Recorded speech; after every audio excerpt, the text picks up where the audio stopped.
Can't get the hang of the magic ring? This video is for you. Hi, I'm Nicole Chase and welcome to my channel.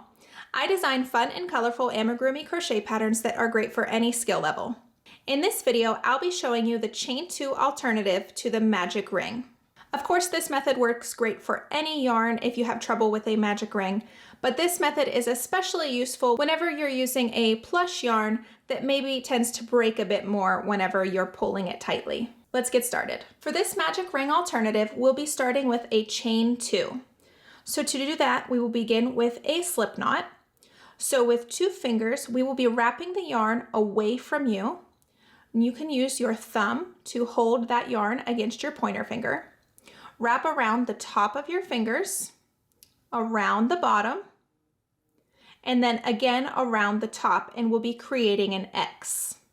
You can then use your ring and pinky finger to hold that yarn tail. And these next steps, we will be using the top part of the X. So insert your hook under that first strand of yarn at the top of your X and pull up that back piece of yarn. Now you can very carefully remove your fingers and you will pull your working yarn and your yarn tail, and that will create a slip knot on your hook, and just pull that tight. And then we will create a chain 2. So wrap the yarn around your hook and pull through the loop on your hook. That creates 1 chain. And again, wrap the yarn around and pull through for a chain 2. Now you will treat this first chain as if it was the magic ring. So you will work all of your round 1 stitches into this first chain, just like it were a magic ring. So I'm going to make 6 single crochets into this first chain. So insert your hook into the chain, draw up a loop. I have 2 loops on my hook, yarn over and pull through both loops, and that creates the first single crochet. And I'll be making 6 single crochets. So that's the first, and again, the second, third, fourth, fifth, and 6th. So there are my 6 single crochets.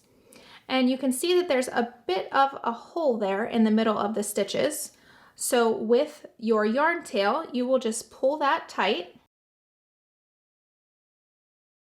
and that will close up that hole. Now, just like in a magic ring, I like to secure my yarn tail here with a knot. So if you choose to do that, you can, or if you prefer, you can weave in your ends.